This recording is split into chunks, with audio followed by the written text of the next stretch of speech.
Gracias, señorita presidenta. Los y las asambleístas, pueblo ecuatoriano y medios de comunicación. Ecuador atraviesa una multicrisis. No hablamos de una crisis, una multicrisis, que ha dejado profunda crisis y cicatrices en su economía. Según la firma Russell Belfort, los últimos apagones han provocado pérdidas económicas que se estiman en más de 2.000 millones de dólares. ¿A quién impacta? Especialmente a nuestros sectores productivos: comercio, hotelería, industria, el sector lácteo y cada una de las economías de escala. Eso hace que la industria reporte pérdidas. El sector comercial empiece en caída vertiginosa ante sus ventas. Pero además golpea más fuertemente a las pequeñas y medianas empresas, a los pymes, que enfrentan un panorama más crítico y que carecen de la fortaleza económica para poder sostener o afrontar todas estas operaciones que van de caída. En este marco y por iniciativa del Ejecutivo se entrega una nueva ley económica urgente.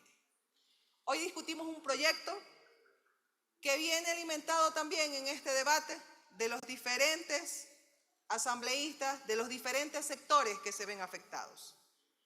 Y al menos en forma parcial deba contribuir a miles de ecuatorianos para poder hacer frente ante la difícil situación que implica esta multicrisis. Y hablamos también de la seguridad.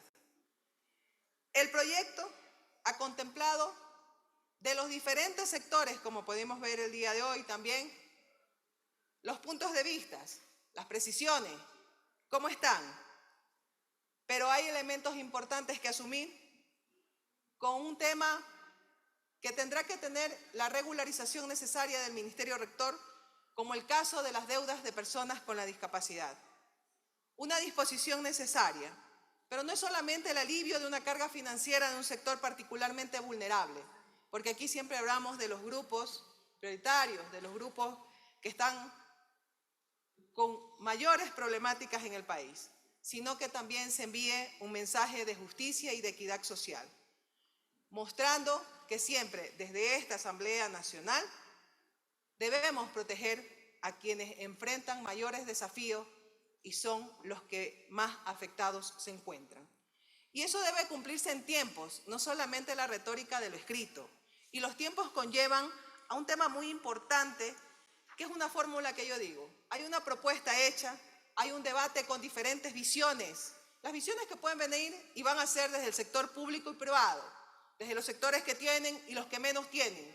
Pero lo más importante es poder diferenciar algo, que necesitamos esos reglamentos también, porque en las otras leyes económicas urgentes no se han logrado por los tiempos y el desconocimiento. Y eso es optimización y hay que hacer simplificación de trámites. ¿Y eso a quién da? De beneficiario a los ecuatorianos, con sus diversidades, con sus formas. Sin embargo, el proyecto nunca va a estar exento de críticas, pero vamos a asumir temas importantes como la remisión, que fue propuesto también desde la compañera Yairén, en los temas de la condonación o la remisión del 100%. No se logró llegar a todo el conjunto que se requería en la anterior ley económica urgente. Fuera por falta de difusión, los tiempos de la reglamentación no dieron. Lo mismo sucedió con los gobiernos autónomos descentralizados que no se pudieron acoger, y no es porque no quisieron, es porque la demanda de trámite atrasa el poder aplicar en estos cortos tiempos, los cuales también se pide una reflexión que se aplique dándose a partir de la entrega de los instrumentos.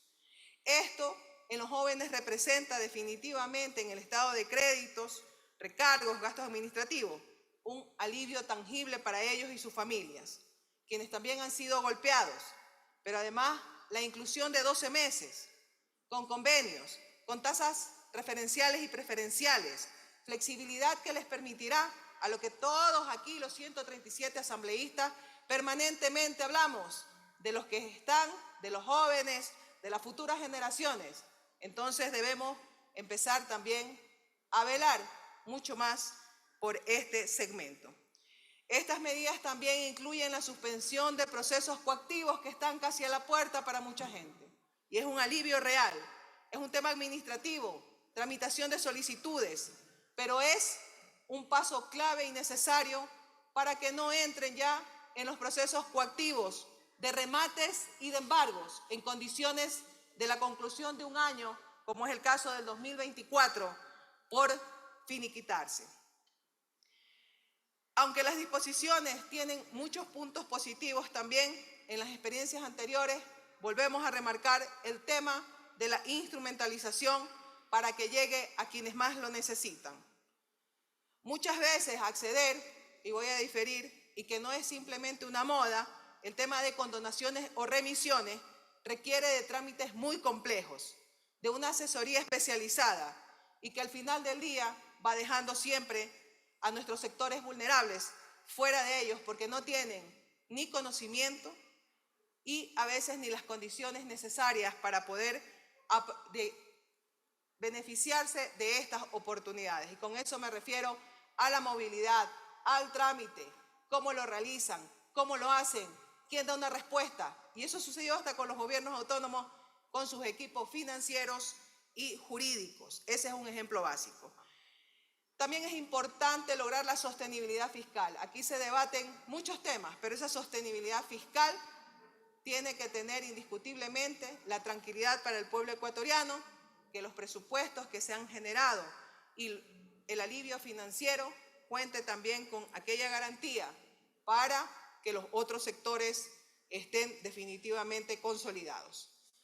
Además, se hablan de temas de alivio financiero, pero también tenemos que hablar de temas estructurales. Se requiere una respuesta integral por parte del Estado que nos garantice una estabilidad como ecuatorianos y en el punto más neurálgico, el tema de los trabajadores.